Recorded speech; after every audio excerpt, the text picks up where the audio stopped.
nessa noite. E antes da gente ler o texto, queria fazer uma oração, amém? Vamos fechar os nossos olhos? Vamos preparar o nosso coração para receber a palavra do Senhor.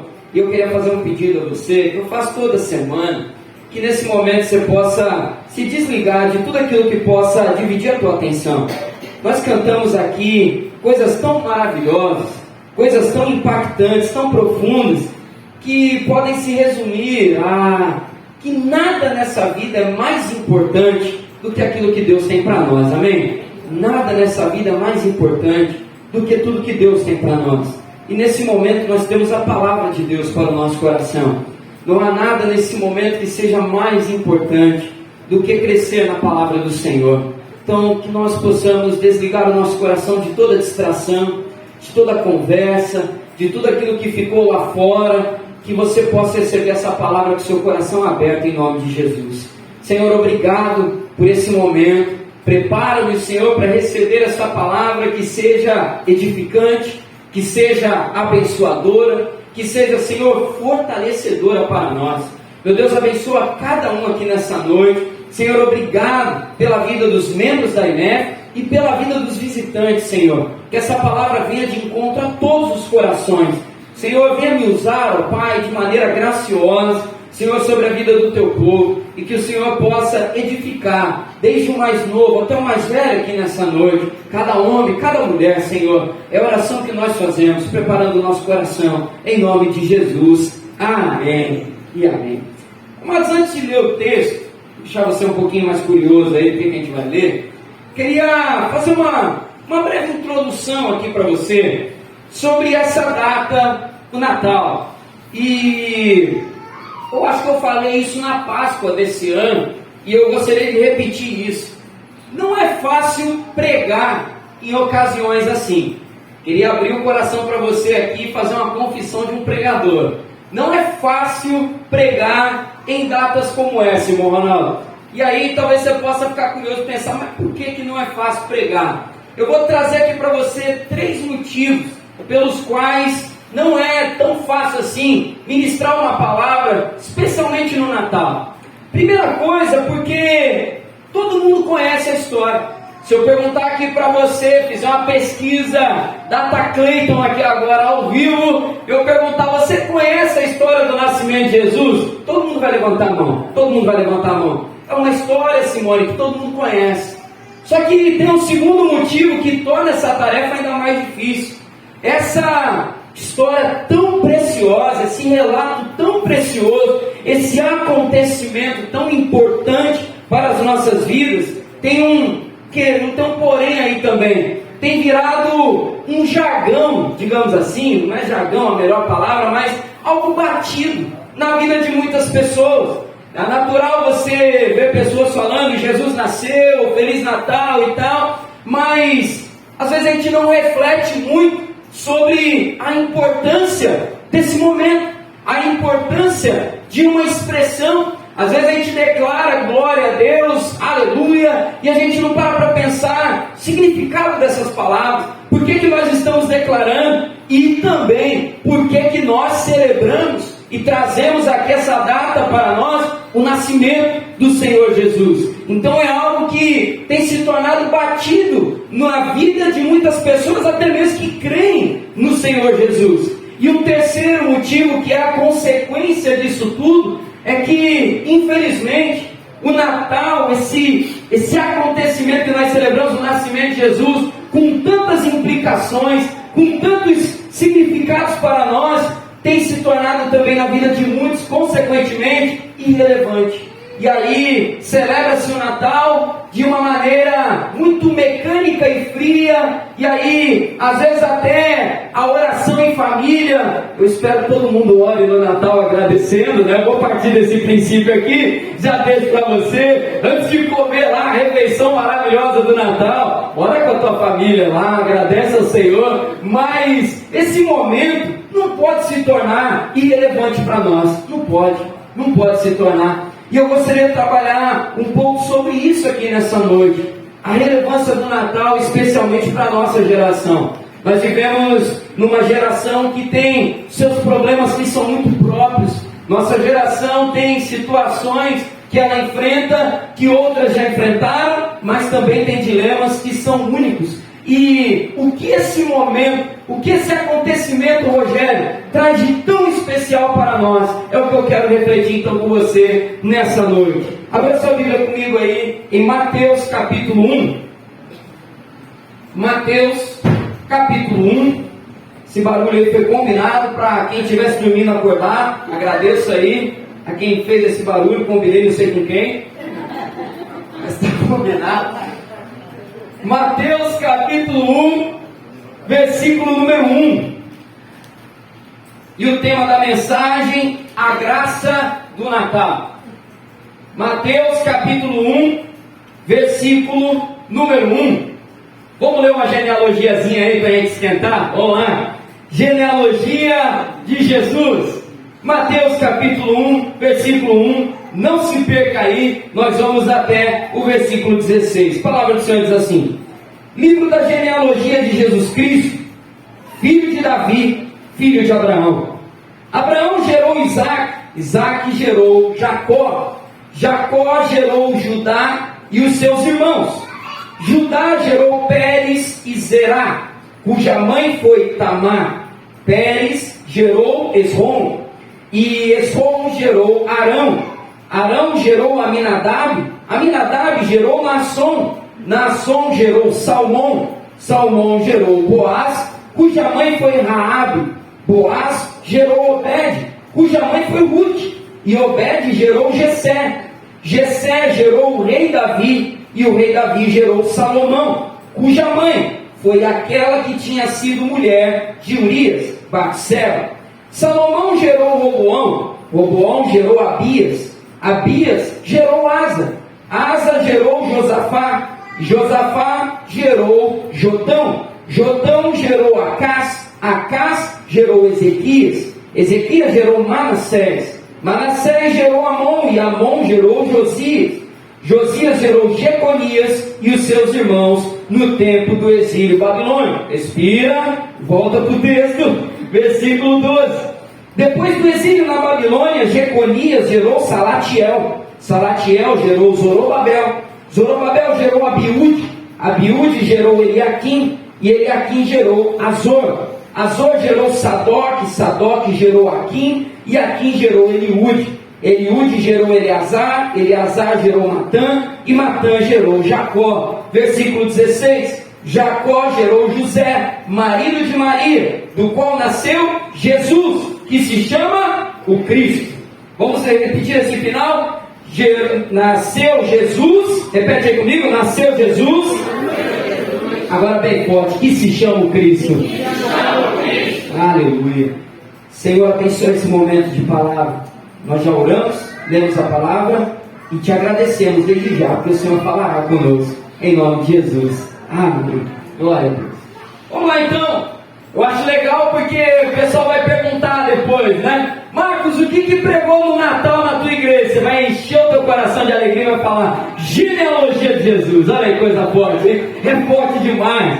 Quando eu estava lendo essa genealogia, eu tenho certeza que teu coração aqueceu aí nesse lugar, aqueceu aí nesse banco. A genealogia não é um texto que geralmente as pessoas gostam de ler. Você está chegando agora naquela época do ano, que é o início de um novo ano, onde todo mundo faz aquele voto: vou ler a Bíblia inteira até dezembro.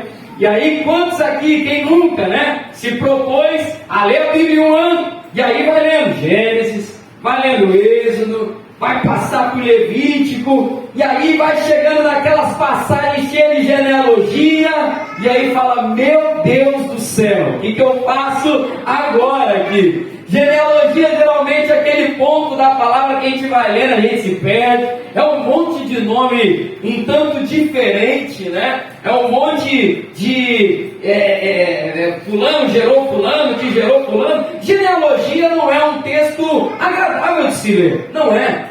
Mas é necessário nós fazermos a leitura das genealogias, porque elas têm um valor, elas têm uma importância. E o valor da genealogia não é apenas tratar sobre árvore genealógica de alguém, que ele é descendente, e quem que é filho de quem, a história da família, não. Genealogia na Bíblia Sagrada, ela tem uma importância teológica, pois as genealogias trazem uma mensagem, por incrível que possa parecer. Toda genealogia na Bíblia, ela tem um propósito profundo. E quando nós olhamos para a genealogia de Jesus, eu quero chamar a tua atenção para algo aqui nessa noite. A genealogia de Jesus escancara a necessidade da humanidade de um Salvador. A genealogia de Jesus escancara, Márcio, a necessidade que a humanidade tem de salvação. A genealogia de Jesus tem alguns detalhes que nós vamos pegar aqui nessa noite, que vai deixar muito claro para nós isso. Se nós atentarmos aqui a história de cada nome citado aqui, Guilherme, nós vamos ver pessoas com grandes realizações, pessoas com atitudes honrosas, pessoas com episódios de vida maravilhosos, mas nós também vamos encontrar, Xande, grandes derrotas. Nós também vamos encontrar, Luiz, grandes fracassos, tropeços e até mesmo grandes vergonhas nas vidas dessas pessoas citadas aqui, situações bem complicadas. Então eu quero entrar no primeiro ponto dessa mensagem com você nessa noite: os escombros da história.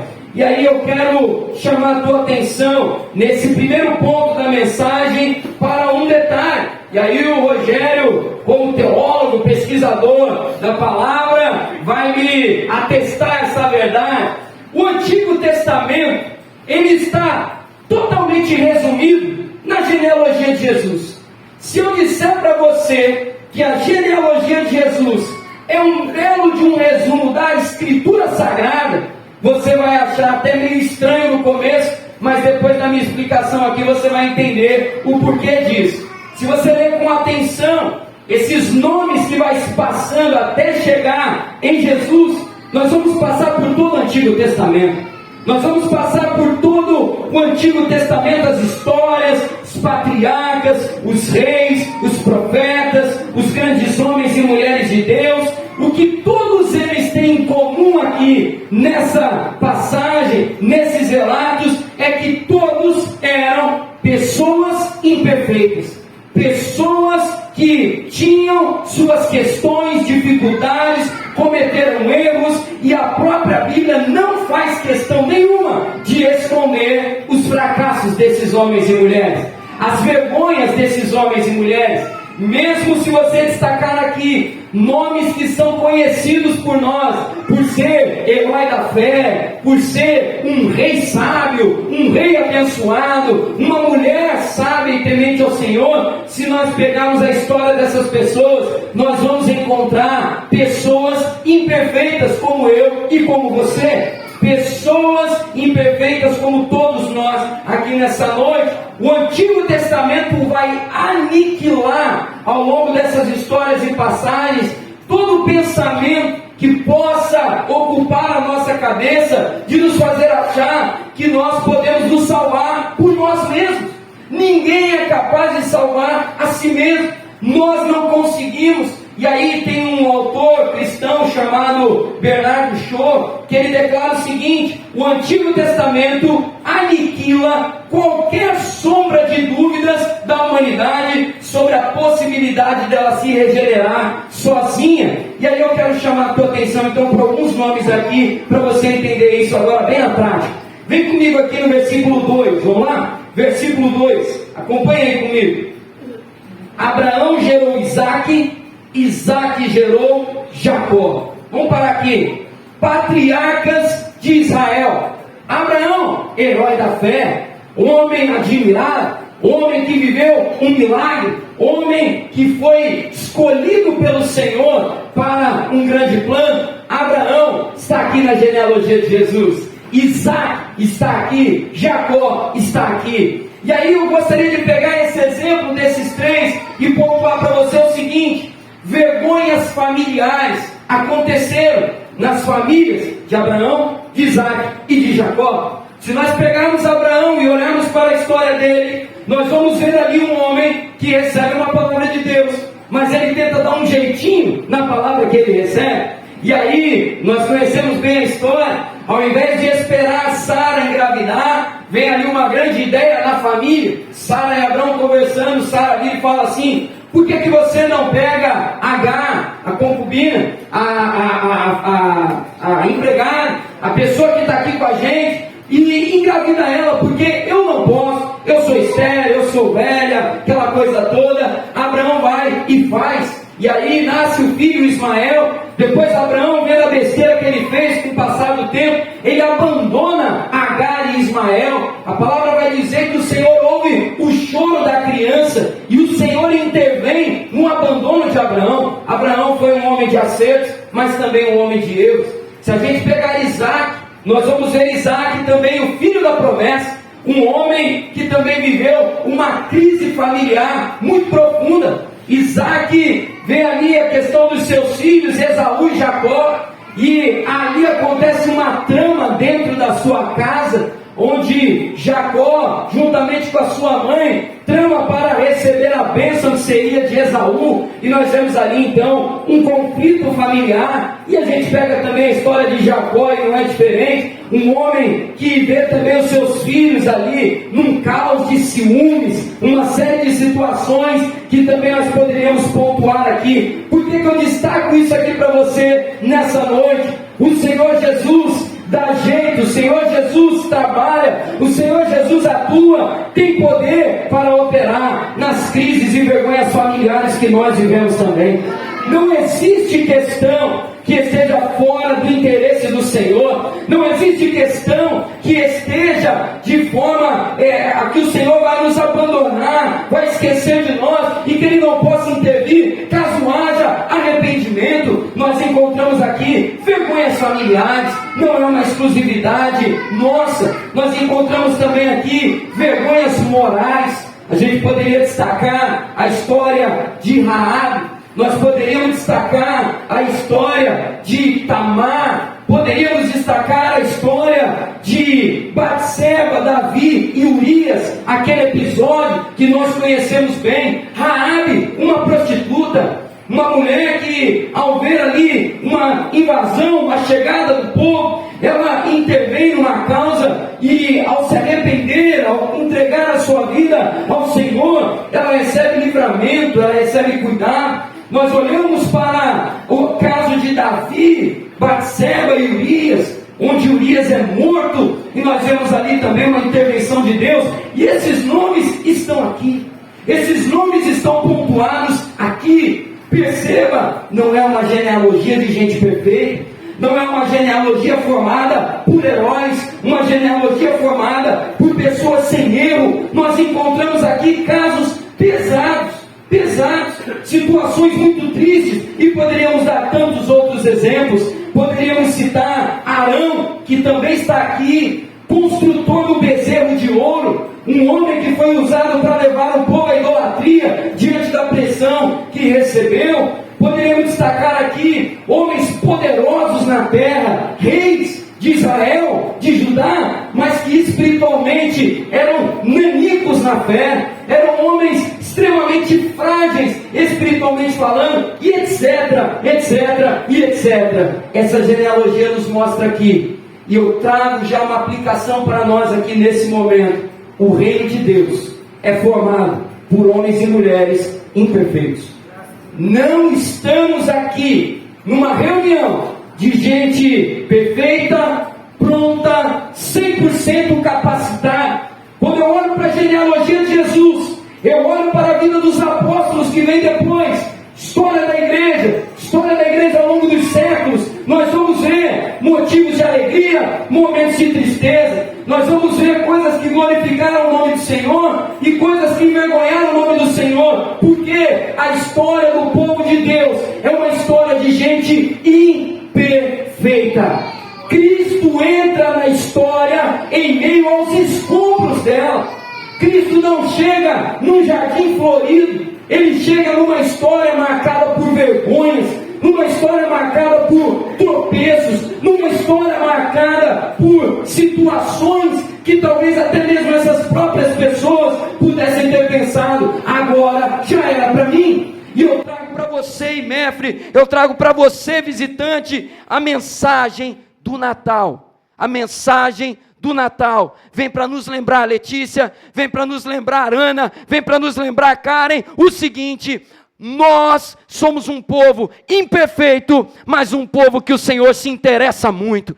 A mensagem do Natal nos mostra que Cristo entra na história de gente imperfeita e que Ele também possa entrar e permanecer na nossa história em nome de Jesus.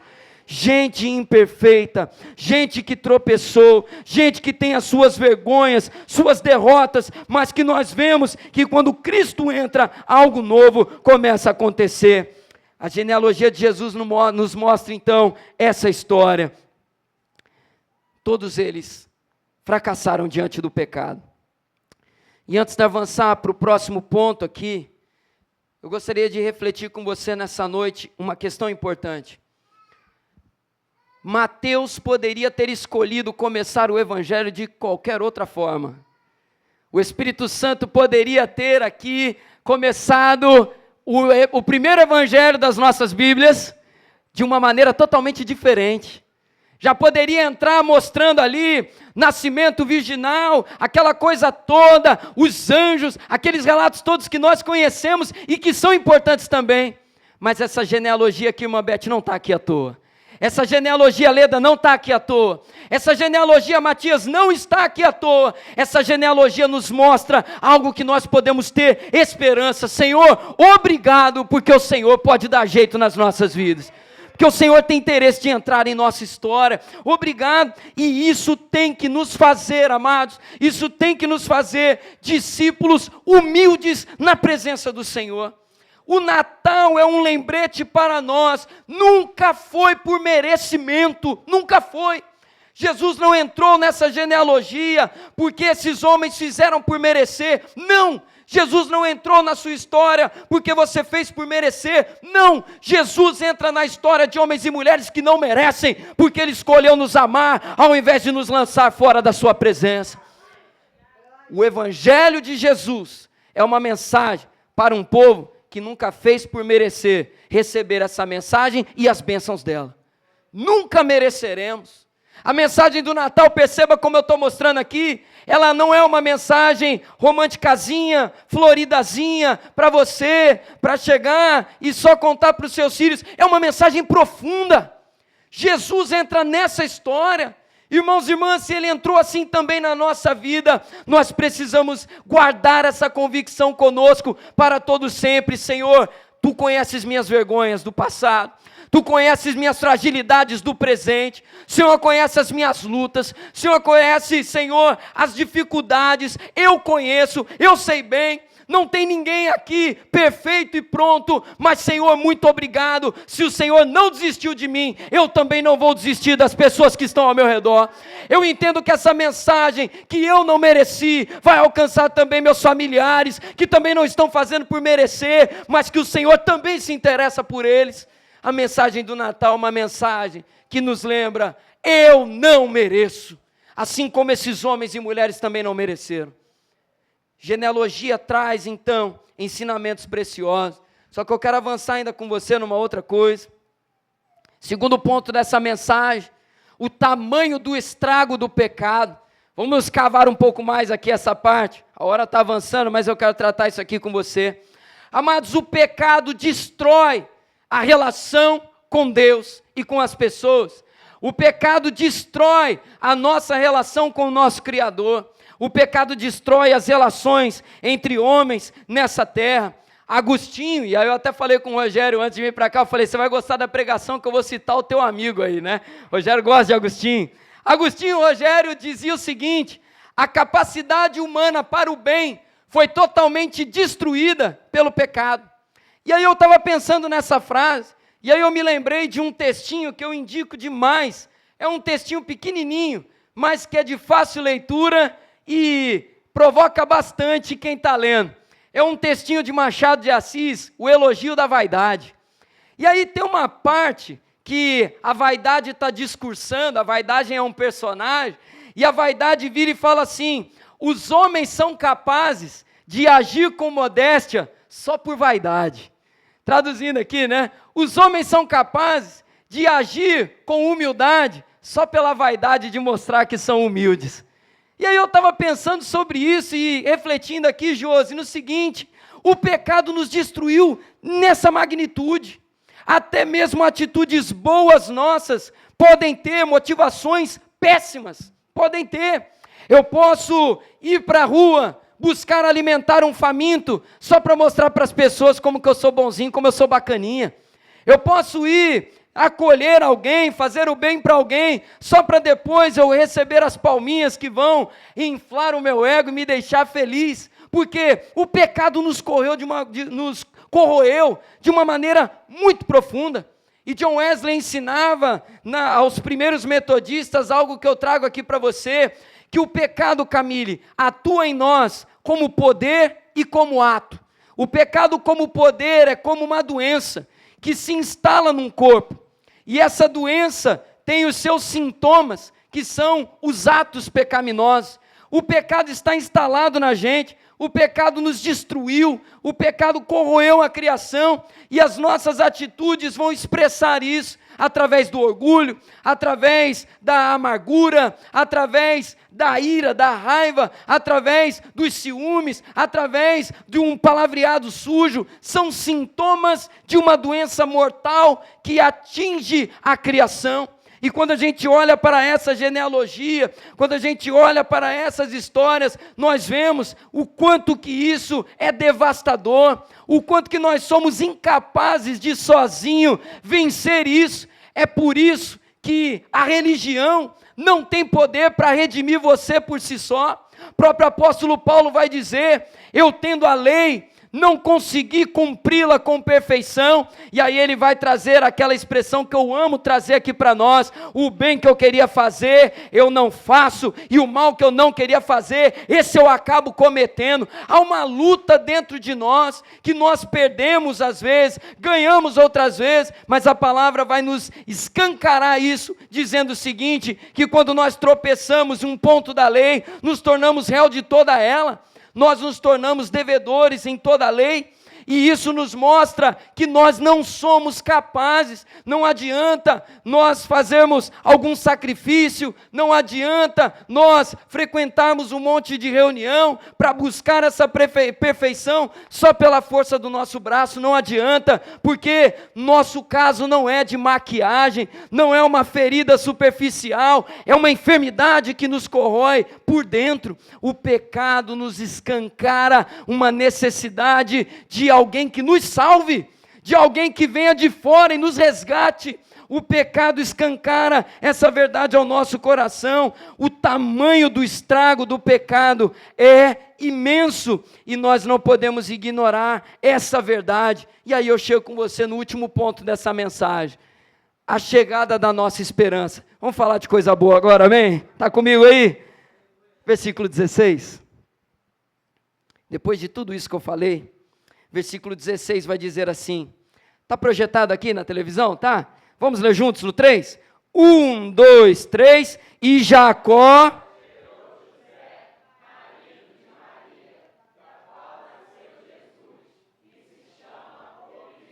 Glória a Deus. Lendo toda a genealogia, lendo todas as histórias, estudando todas as histórias, Alessandra, a gente vai vendo tanta coisa agridoce.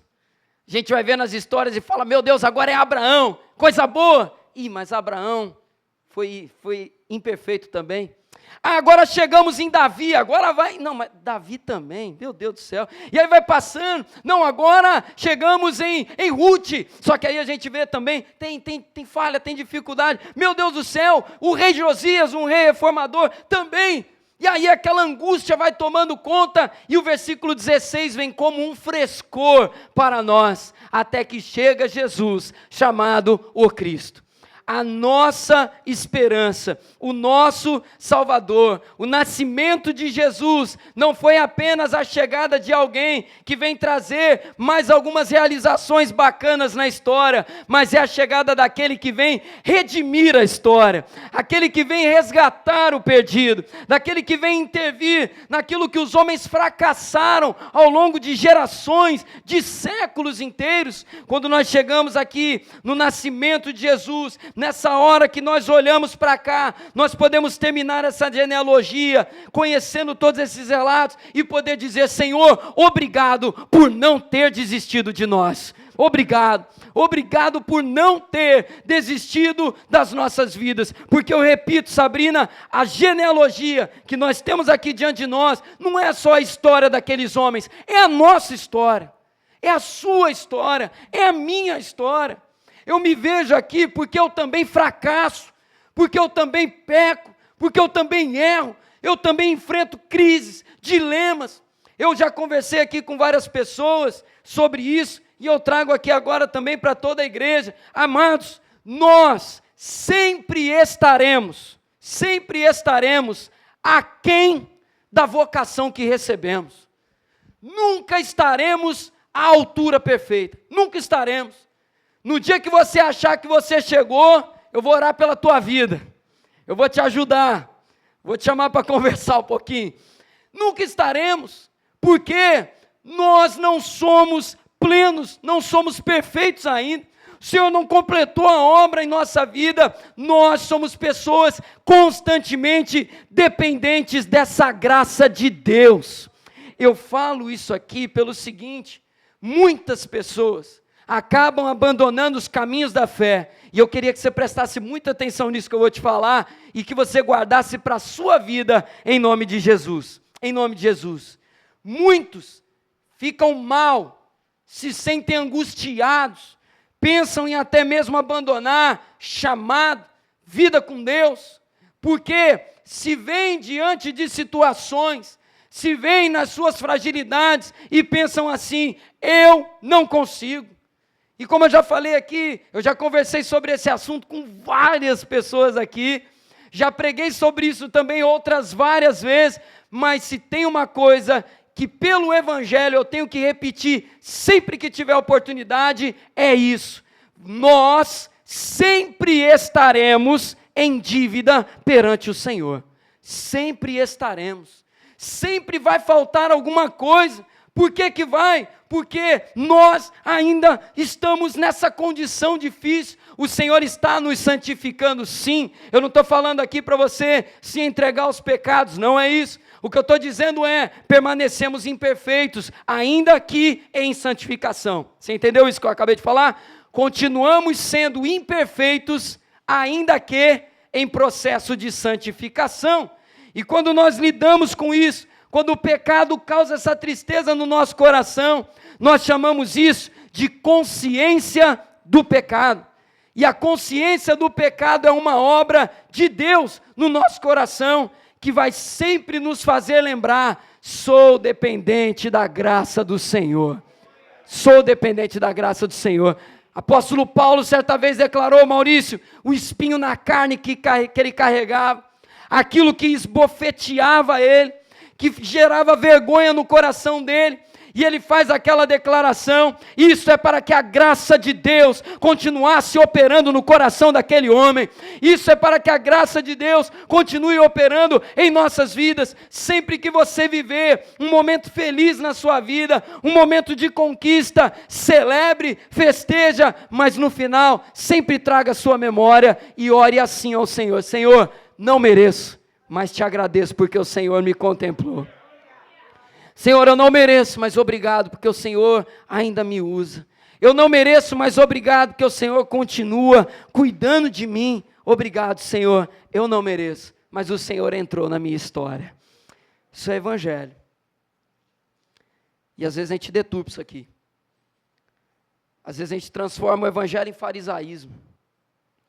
Farisaísmo, para quem não conhece, sempre bom lembrar. O fariseu se gabava de não fazer certas coisas, só que aquilo tornava ele soberbo. E eu falo isso aqui com muito temor e temor do Senhor. Muito temor e temor. O fariseu, certa vez numa parábola Jesus conta, o fariseu orando, e ele olhava para os céus e dizia: Senhor, obrigado que eu não sou como esse publicano cobrador de impostos. Eu oro, eu jejuo, eu faço, eu aconteço, eu não roubo, eu não faço, e olha como que eu sou bacana. E aí o outro, o publicano, ele bate no peito, olhando para baixo, só dizendo: Senhor, tem misericórdia de mim, pecador, tem misericórdia de mim. E Jesus declara: esse teve a sua oração respondida, aquele não. O Evangelho tem que nos tornar humildes. Se tem uma coisa que o Natal vem para nos lembrar, amados, é dessa graça, é dessa graça. Poderia vir aqui trazer uma mensagem, né, destacando tantas outras coisas, mas se tem uma coisa que a gente tem que destacar aqui para a nossa geração tão machucada, talvez você lide com pessoas que estão afastadas do caminho do Senhor, ou que nunca colocaram o pé numa igreja por pensarem, dentre outras coisas, o seguinte: isso não é para mim, eu sou uma pessoa com muita dificuldade, eu sou uma pessoa cheia de pecado, eu não tenho condições de colocar o pé naquele lugar. Nós temos a obrigação de dizer nesses casos, amados, a obrigação. Ninguém está lá porque merece, nem eu, não estou lá porque eu mereço. Eu não experimento isso porque eu mereço, é por obra e graça de Jesus. E aí você vai ler a genealogia de Jesus para essa pessoa. Eita, glória a Deus. Você vai ler, você vai mostrar Abraão, ela vai falar pai da fé, você vai falar homem imperfeito. Davi matou Golias, maior rei de Israel, homem imperfeito. Salomão, o homem mais sábio que já existiu, homem imperfeito. E vai mostrando a lista: homem imperfeito, mulher imperfeita. Então o que eu faço agora? O detalhe é o Cristo do versículo 16, que redime o pecador, que toma a nossa vida, nos lava dos nossos pecados, santifica e transforma a nossa história. Mas ainda assim, sempre, para sempre, dependentes da graça do Senhor Jesus. Se tem uma coisa que nós devemos sair então desse Natal, eu vou encerrar porque a minha voz está acabando.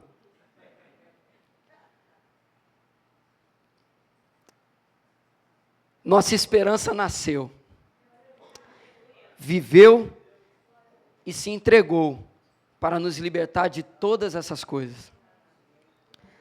O que a filosofia não podia fazer por nós, Ele fez.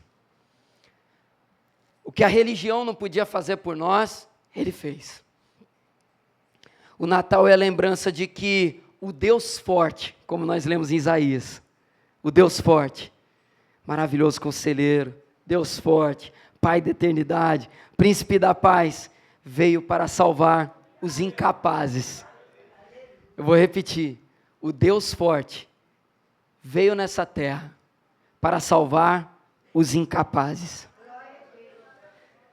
Eu dou glória a Deus porque eu posso celebrar a minha incapacidade diante dEle, porque o poder de Deus se aperfeiçoa na minha fraqueza, porque o poder de Deus se aperfeiçoa na minha humildade, quando eu reconheço diante dEle: Senhor, eu não sou merecedor, Senhor, eu não estou à altura, e nunca estarei, mas eu nunca vou abrir mão de deixar o Senhor trabalhar na minha vida, para que eu continue sendo transformado dia após dia.